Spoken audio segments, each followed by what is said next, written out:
Olá a todos. Hoje estou aqui para contar minha história. Espero ser compreendida e que muitos aqui se coloquem no meu lugar, sem me julgar mal. O que fiz, faria novamente. Pois perdi grande parte da minha juventude, minha felicidade e até o amor dos meus filhos por culpa de uma amiga infeliz, que por ingenuidade permiti que entrasse na vida da minha família. Não direi meu nome verdadeiro para preservar a integridade dos meus filhos. Meu nome vai ser Valentina. Vou falar um pouco sobre minha infância, para que entendam como permiti que essa serpente fizesse parte da minha vida. Sou muito comunicativa e devo isso à carreira de nutricionista que decidi seguir, mas nem sempre fui assim. O que sou hoje devo ao meu pai. Venho de uma família muito bem de vida. Não éramos ricos, mas meu pai ganhava muito bem e proporcionava a mim e à minha mãe uma vida perfeita. Ele era um dos donos de uma renomada oficina mecânica que herdou, assim como a casa em que vivíamos, dos meus avós. A rua onde eu vivia e ainda vivo é como um condomínio fechado, com apenas 4 casas, e todos éramos da mesma família. Nenhuma dessas famílias tinha filhos, então minha única amiga era minha mãe. Tudo parecia perfeito até que, por volta dos meus 8 anos, minha mãe nos abandonou para viver com um homem muito mais jovem que meu pai. Meu pai se fechou para o mundo e se afogou na solidão. Naquela época, eu não entendia nada do que havia acontecido entre eles. Precisei de tratamentos psicológicos durante 2 anos, porque só chorava de saudades dela. Meu pai, ao contrário da minha mãe, nunca tinha tempo para mim por causa do trabalho, e mesmo após a partida dela, isso não mudou. Pelo que me lembro, só piorou. Quando não estava trabalhando, ele estava na cama chorando. Ele contratou uma babá para me fazer companhia. O nome dela era Lorena, e naquela época ela tinha 16 anos. Aceitou o emprego porque era mãe solteira e precisava sustentar seu filho, que se chamava Nicolas. A condição imposta pelo meu pai era que Lorena dormisse em nossa casa de segunda a sexta-feira, enquanto o filho dela ficava na casa da avó. Um dia, quando eu tinha cerca de 10 anos, meu pai adoeceu gravemente e precisou ser internado. Lorena e Nicolas passaram 1 mês inteiro em nossa casa. Naquela época, eu não tinha noção de quão grave era a condição do meu pai. Diverti-me muito com Nicolas. Foi a primeira vez que tive um amigo de verdade. Eu tinha colegas na escola, mas não os suportava. Estudava em uma escola particular muito cara, onde as meninas passavam o tempo se exibindo sobre quem tinha o brinquedo mais caro, e eu não me interessava por essa competição fútil. Quando meu pai voltou para casa, estava muito debilitado e ainda mais triste do que no dia em que minha mãe nos deixou. Anos depois, descobri que a razão de sua tristeza era porque ele havia descoberto que minha mãe o tinha contaminado com o vírus do HIV. Nossos parentes, que também eram nossos vizinhos, foram dominados pelo preconceito e nos viraram as costas devido à condição de saúde dele. Para tentar aliviar a solidão, meu pai propôs a Lorena que morasse conosco, e ela aceitou. Eu fiquei muito feliz, como se tivesse ganhado uma irmã. Meu pai até matriculou Nicolas na mesma escola que eu, porque éramos inseparáveis. Graças a Deus, meu pai recebeu os tratamentos adequados e sua saúde finalmente se estabilizou. Com Lorena e Nicolas em casa, deixei de lembrar da existência da minha mãe e parei de questionar como ela teve coragem de abandonar sua única filha. Quando completei 15 anos, meu pai decidiu que já não havia mais necessidade de manter Lorena em nossa casa, já que ele não precisava mais de uma babá. Após uma conversa com ela, combinaram que ela viria apenas 3 vezes por semana para fazer a limpeza. Com isso, Nicolas e eu nos distanciamos um pouco. E embora ele morasse perto, não era mais a mesma coisa. Eu não podia ficar com raiva do meu pai, porque ele estava certo em dispensar Lorena, se ela já não era mais necessária. Ainda assim, senti como se tivesse perdido parte da minha família. Apesar de tudo, meu pai continuou pagando a escola de Nicholas, que, por sinal, era muito cara. Meus dias se tornaram monótonos, e mesmo tendo liberdade para passear no shopping, eu não via graça em nada.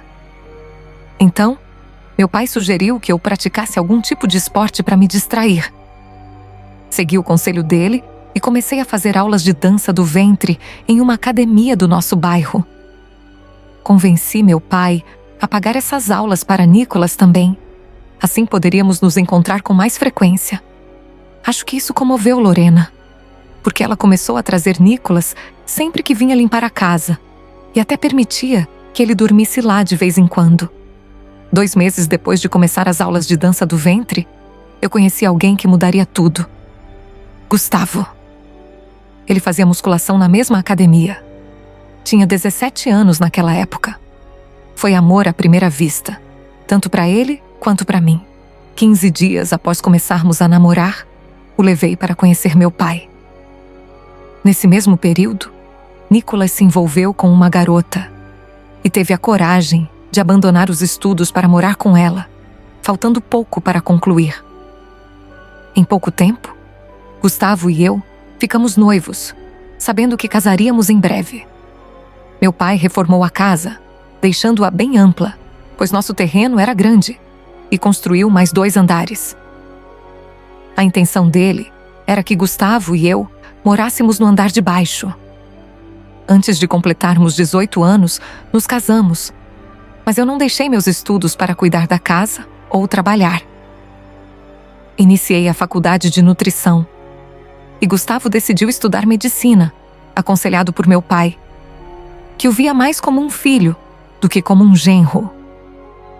Meu pai o queria tanto que ajudava a pagar a matrícula da universidade, enquanto a outra parte era paga pelo pai de Gustavo.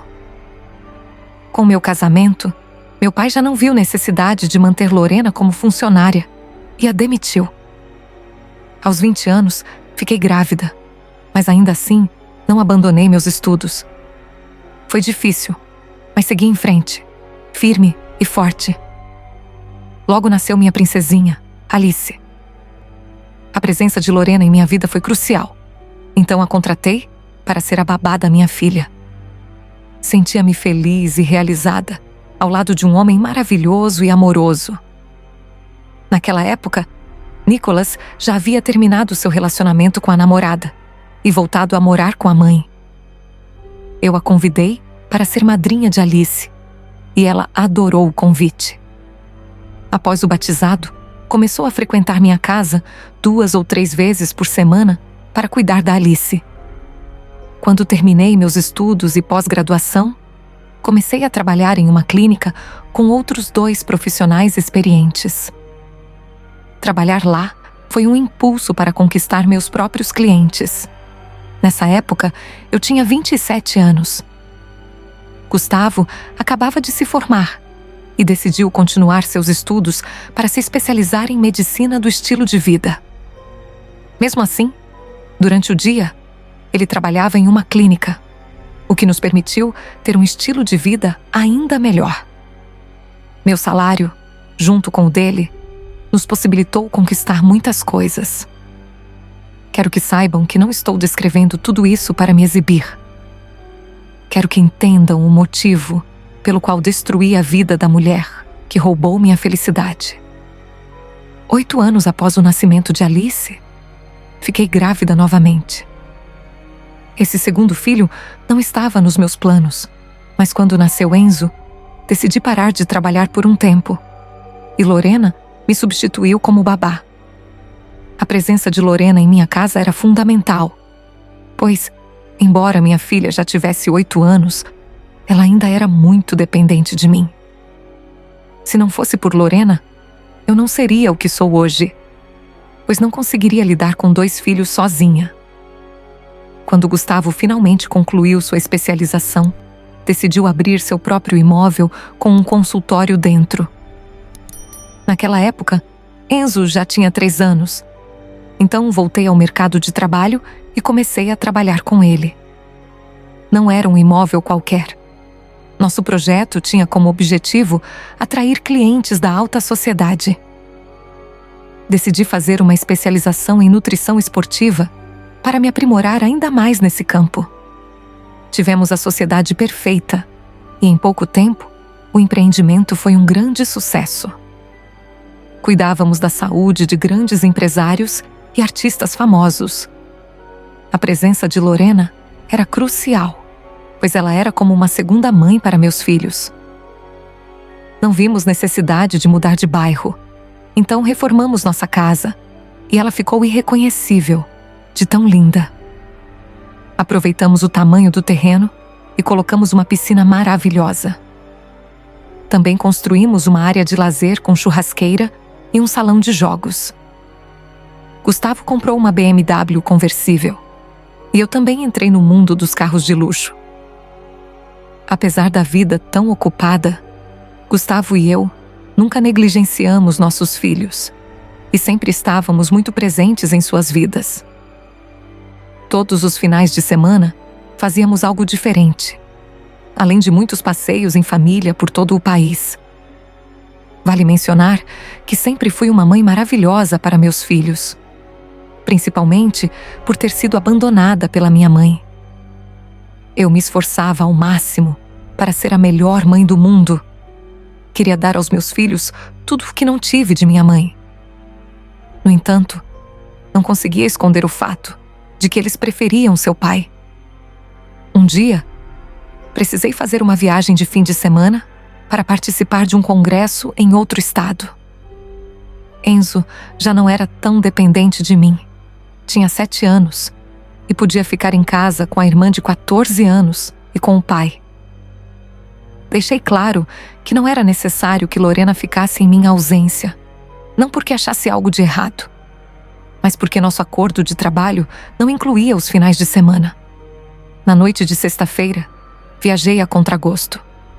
Não tinha um bom pressentimento, mas atribuí isso à saudade que sentiria da minha família. Na manhã de sábado, conversamos e Gustavo me disse que iria ao clube com as crianças e que à tarde eles iriam ao estádio ver o jogo. Quando terminei o congresso, já eram 8 da noite.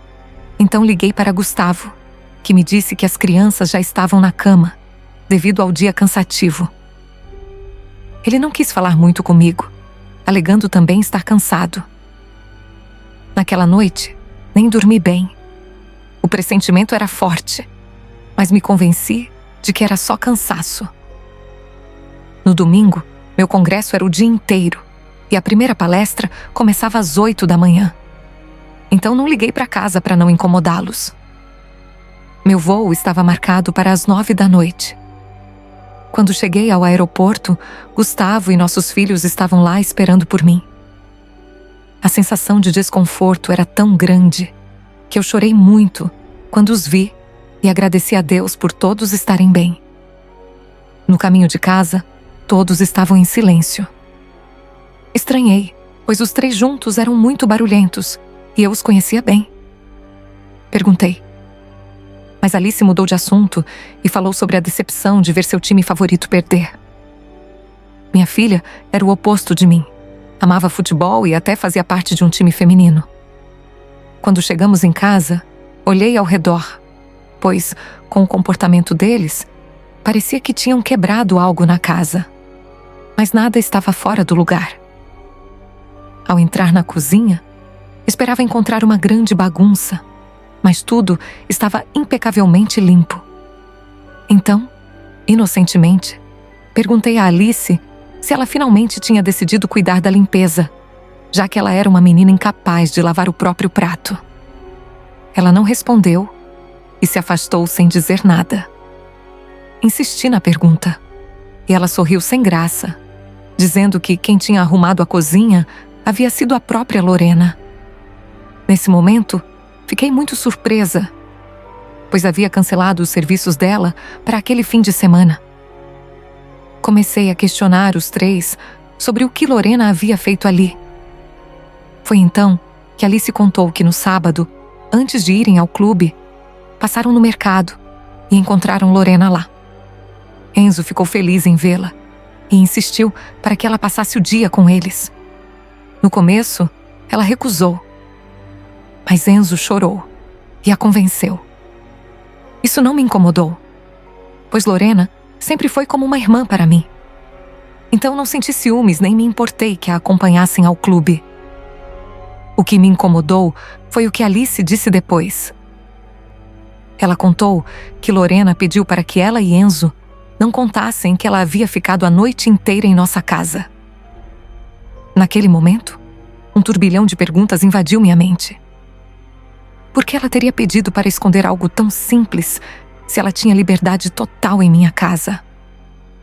Olhei para Gustavo e ele desviou o olhar, mas sua expressão estava tensa. Conhecia bem meu marido e sabia que algo estava acontecendo. Mantendo o olhar fixo nele, perguntei onde Lorena havia dormido.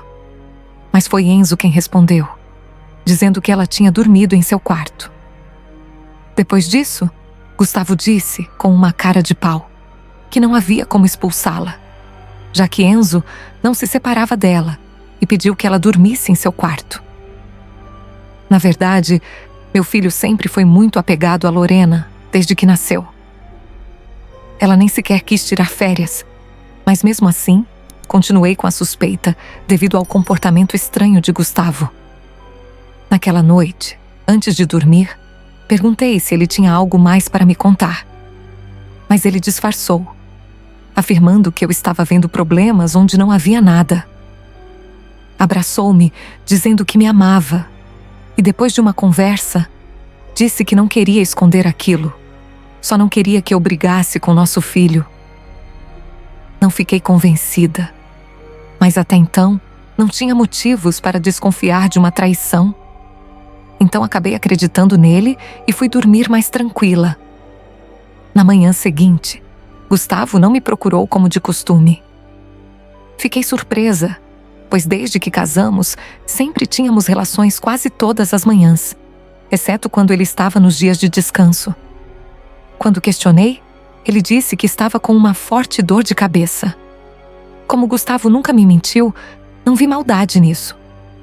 Levantei, preparei o café da manhã para as crianças e, assim que saíram para a escola com o pai, voltei para a cama. Embora minha filha já tivesse 14 anos, ainda era uma criança para mim. Não fui trabalhar naquele dia, porque não tinha compromissos agendados e sabia que estaria cansada da viagem.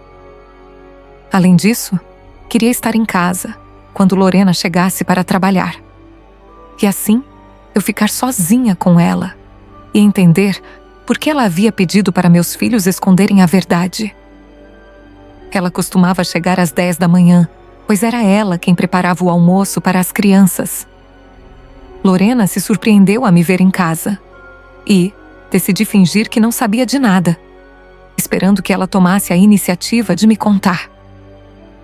Só queria entender por que ela pediu para esconder a verdade, já que muitas vezes ficou na minha casa durante as festas. E nossa amizade era sincera, desde que éramos crianças. Conversamos por alguns minutos e ela disse que precisava se retirar para preparar o almoço. Lorena estava diferente, então fui até a cozinha atrás dela e, de forma grosseira, perguntei onde exatamente ela havia dormido enquanto eu estava fora. Com a voz trêmula, Lorena respondeu: "Amiga, por que me pergunta isso? Dormi no quarto do Enzo." Sem saber, eu já sabia disso, pois Enzo me havia dito que ela dormiu no quarto dele. Minha intuição feminina me disse que ela havia dormido com Gustavo. Não precisei medir palavras com ela. Fui direta e perguntei o que havia acontecido entre ela e Gustavo naquela noite. Esperava que, como minha única amiga, ela me contasse a verdade. Mas ela negou e até chorou, fingindo estar ofendida. Acreditei nas suas lágrimas de crocodilo e me desculpei por ter pensado mal dela. Decidi deixar o assunto de lado e me convenci de que era apenas um ciúme infundado. Mas continuei com meu radar feminino ligado. Nos dias seguintes, não vi nada que comprometesse a situação, mas percebi que Gustavo estava agindo de forma estranha. Muitas vezes, o via se afastar para atender ao telefone, mas sempre justificava, dizendo que eram seus pacientes. Embora trabalhássemos no mesmo lugar, quase não nos víamos durante o dia. Às vezes, nos encontrávamos na hora do almoço. Ele tinha muitos pacientes e, quando não estava atendendo, estava no ginásio, ajudando os instrutores. Alguns meses depois, se aproximava o aniversário de 15 anos de minha filha. Organizamos uma grande festa em nossa casa, já que o espaço externo era enorme e cabia muita gente. Fizemos a celebração em um sábado e ela durou o dia todo. A festa foi linda e foi muito gratificante ver minha filha tão feliz. No dia seguinte, fizemos um churrasco em família. Convidei meu pai, que ainda morava na casa de cima, e também a Lorena, porque, embora eu não a convidasse, Alice certamente faria isso. Foi a primeira vez que vi Lorena tão arrumada e maquiada, como nunca antes. Ela usava um short muito curto e um top. Foi a primeira vez que percebi o quanto ela era bonita e o quanto seu corpo era atraente. Seus seios, seu abdômen, suas pernas, tudo parecia perfeito. Com tantos anos de amizade, nunca a tinha visto se vestir daquela forma, como qualquer mulher. Imediatamente, procurei o olhar do meu marido e sim, ele estava encantado por ela. Até meu pai ficou hipnotizado e, quando percebeu que estava sendo observado, desviou o olhar.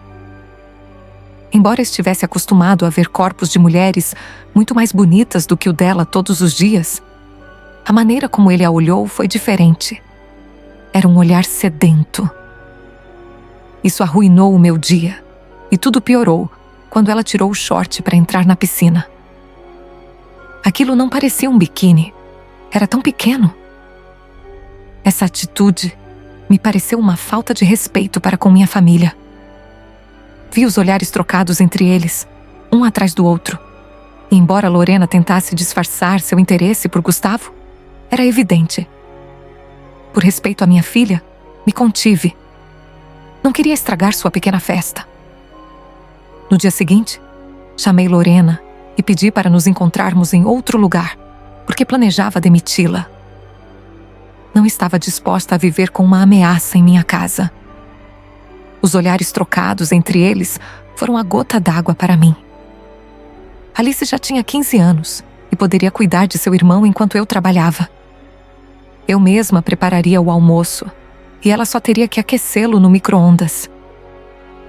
Encontramo-nos e ela parecia preocupada, perguntando se algo havia acontecido.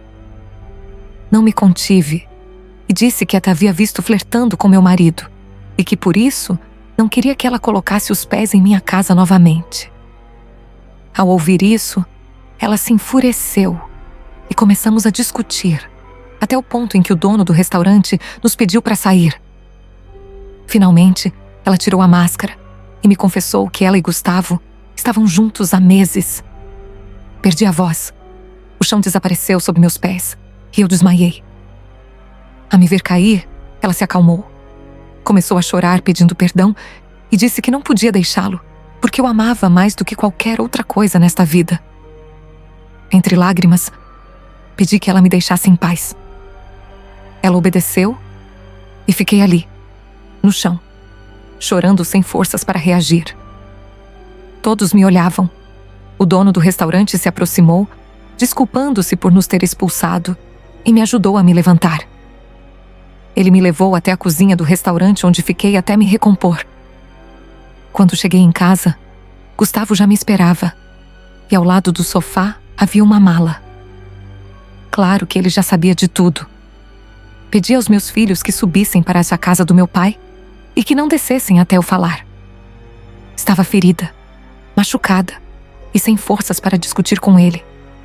A primeira coisa que saiu de sua boca foi um "me perdoe". Mas o pior de tudo não foi ouvi-lo admitir que me traísse, mas quando revelou que estava apaixonado por ela. Acho que uma facada teria doído menos. Ele jogou fora tantos anos de dedicação, nossa luta juntos, nossa família, que até um ano antes era tão feliz.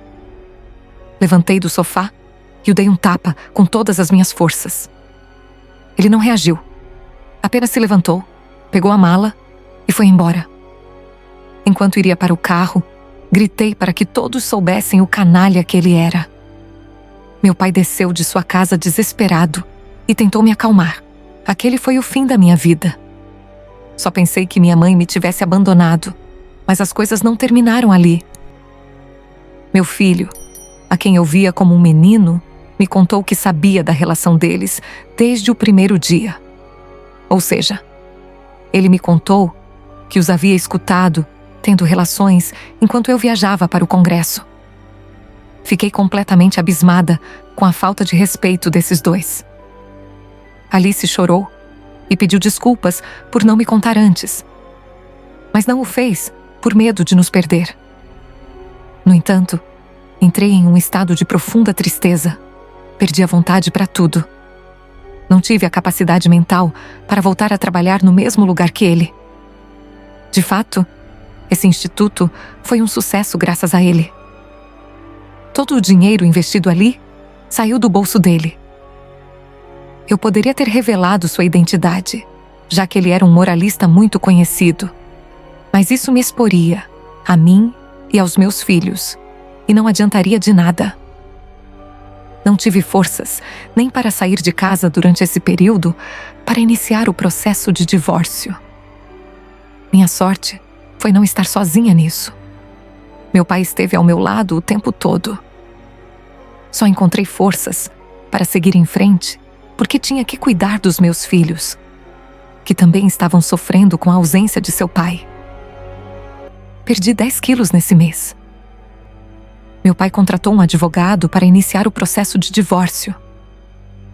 3 meses depois que Gustavo foi embora, ele entrou em contato com meu pai porque havia comprado uma casa e queria levar nossos filhos para passar um fim de semana com ele. Embora o odiasse, não podia impedir o encontro. Não tinha outra opção e permiti que os levasse.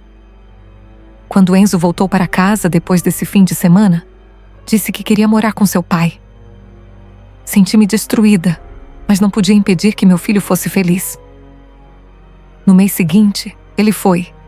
E 15 dias depois, Alice também disse que tinha que cuidar de seu irmão. Senti-me traída por ela, já que sabia de tudo e mesmo assim me deixou. Além de amar muito seu pai, minha filha valorizava a vida de luxo que ele poderia oferecer. A mansão que ele comprou estava em um dos condomínios mais caros da cidade. Com a partida de minha filha, comecei a alimentar o desejo de vingança. Infelizmente, não podia me vingar do pai dos meus filhos, o homem para quem me entreguei quando tinha a idade da minha filha. O homem que é quem é hoje, graças ao meu pai, que pagou seus estudos. Se eu fizesse algo contra ele, destruiria a felicidade dos meus filhos. Mas dele, eu poderia me vingar. Pensei muitas vezes em pagar alguém para fazer-lhe mal, mas isso poderia me levar para a cadeia. Todos os que fizeram parte da minha vida, exceto meu pai, me viraram as costas. Cada dia que passava, mais ódio eu sentia. Cresci traumatizada com a traição, pois passei minha infância e adolescência vendo o sofrimento do meu pai e as consequências que isso causou para minha vida.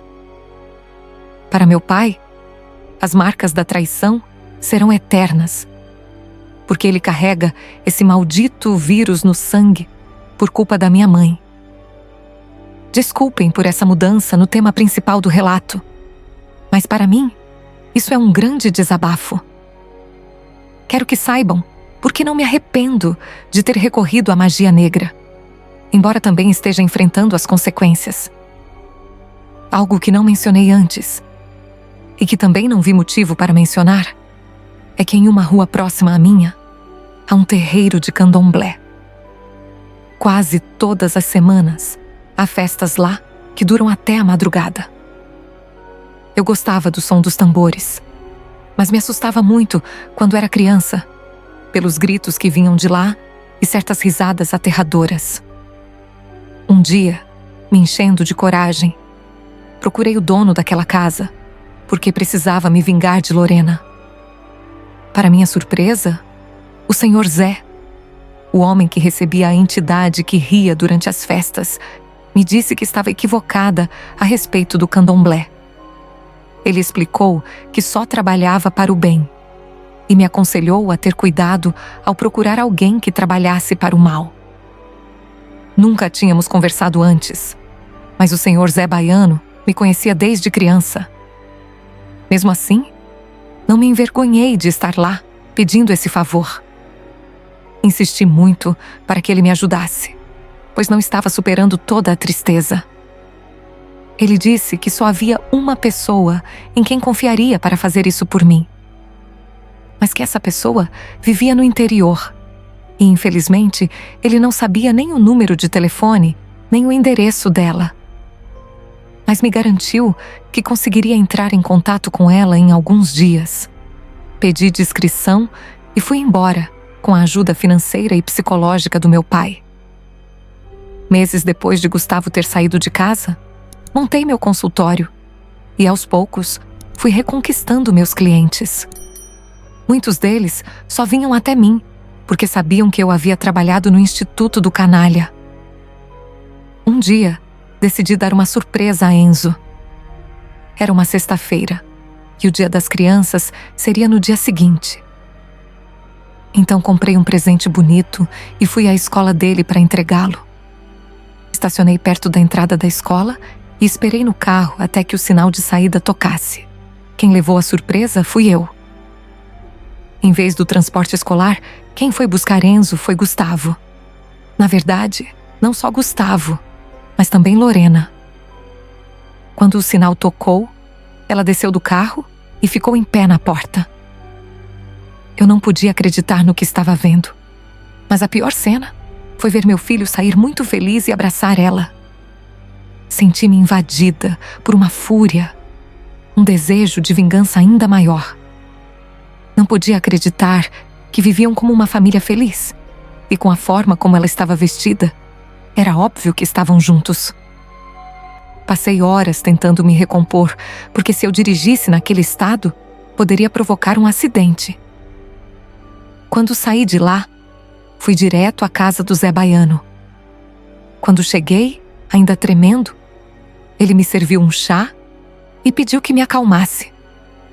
Chorei muito naquele dia. No início, ele se negou a me dar o número do feiticeiro, mas me acalmou. Eu até ofereci uma boa quantia de dinheiro, mas ele recusou e me disse para guardar o dinheiro, pois eu precisaria dele para pagar ao colega dele. Quando cheguei em casa, senti o peso do vazio. Olhei ao redor e uma torrente de lembranças me invadiu. Me vi criança, sendo abandonada pela minha mãe. Lembrei-me do momento em que Lorena chegou e também do momento em que Gustavo entrou na minha vida e de como nossa família foi destruída pela descarada traição. Liguei para Ronaldo, o feiticeiro, e expliquei o que queria. Perguntei se ele realmente poderia destruir Lorena sem nem conhecê-la. Ronaldo disse que não era um mago e que o feitiço só funcionaria se eu entregasse objetos pessoais dela. Caso contrário, não valeria a pena nem gastar gasolina para ir até lá. Mas, como eu ainda não tinha coragem de entrar no quarto dos fundos desde que ela saiu, perguntei se ele poderia fazer com que Gustavo sentisse repulsa por ela. Ronaldo, muito ambicioso, disse que sim. Mas se eu quisesse isso, deveria estar preparada para pagar outra quantia, pois era outro feitiço. Ele me deu as instruções do que deveria fazer. Meu salário era bom, mas não o suficiente para pagar os 2 feitiços. Pedi um empréstimo ao meu pai e só lhe disse que algum dia lhe contaria para que precisava daquele dinheiro. Em casa, ainda havia algumas roupas dele, roupas sujas que ele costumava usar quando sentia falta de casa. Eu queria seguir em frente, juro, mas o amava demais. No dia seguinte, antes do amanhecer, tomei a estrada. Eu tinha 2 pacientes à tarde e não podia me dar ao luxo de cancelá-los, pois precisava daquele dinheiro. Nunca havia dirigido por uma estrada assim, pois sempre tive medo. Mas naquele dia, as únicas sensações que eu tinha eram o desejo de vingança e a esperança de que o feitiço funcionasse. Quando cheguei à casa de Ronaldo, me surpreendi muito. Ele era muito jovem, tinha uns 28 ou 29 anos. Mas como o senhor Zé Baiano me garantiu que ele era um feiticeiro poderoso, só me restou acreditar nele. Eu entreguei tudo o que ele precisava. Disse a ele que queria vê-la em um estado vegetativo, mas de forma alguma deveria fazer um feitiço para destruir o meu ex-marido. Como não tinha mais nada o que fazer lá, voltei e fui direto ao meu consultório trabalhar. Agora só me restava esperar. O pior de tudo era que era difícil saber o que acontecia na casa dos meus filhos. Quando me visitavam, era só nos finais de semana e nunca comentavam nada sobre o que acontecia lá. Então, um dia, acho que umas poucas semanas depois, aconteceu o pior. Recebi uma ligação de Alice, desesperada, dizendo que tanto Lorena quanto Enzo estavam hospitalizados em estado grave. Entrei em pânico e corri para o hospital. Segundo minha filha, Lorena havia reagido a uma tentativa de sequestro do meu filho na entrada da escola. E, por maldade, os sequestradores dispararam contra ambos. O pior de tudo foi que era difícil saber o que acontecia na casa deles.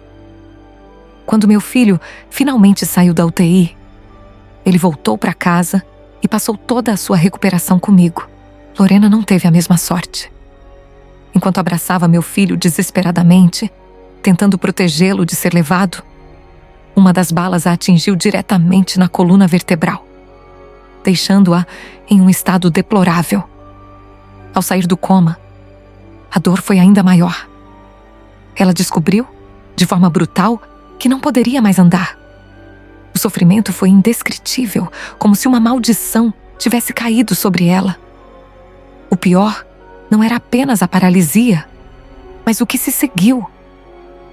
A impotência, a vergonha de depender dos outros para o mínimo, tudo foi como um castigo divino que se abateu sobre ela.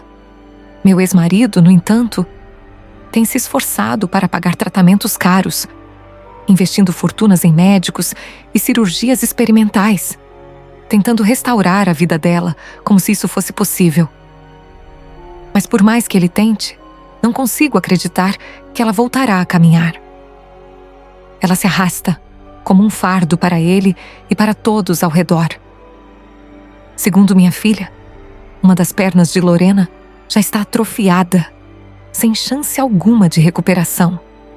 Mesmo com todos os tratamentos, Lorena continua presa a uma cadeira de rodas, um reflexo perfeito de sua própria ruína. Já se passaram 2 anos e, ao olhar para ela, carrego o peso de quase ter perdido meu filho. Mas ao mesmo tempo, meu coração se enche de uma satisfação fria e cruel. Não sinto pena de Lorena. Não, de jeito nenhum. Eu vejo nela uma mulher que destruiu tudo o que era bom em minha vida, roubando minha família, minha paz, minha felicidade. Ela merece isso. Merece o tormento que agora a consome. Estou cuidando da minha saúde mental, sim, porque sei que preciso encontrar forças para seguir em frente. Mas não consigo esquecer o mal que ela me causou. Como posso encarar isso com naturalidade? Como se fosse apenas mais uma parte da vida. Não consigo. Não consigo desejar que ela se recupere. Nunca. Ela mereceu cada pedaço dessa dor que está vivendo. Não. Isso não vai acontecer. Eu só espero, em algum momento, voltar a sorrir de verdade. E você? Faria algo diferente do que eu fiz? Você poderia sentir compaixão por alguém como ela?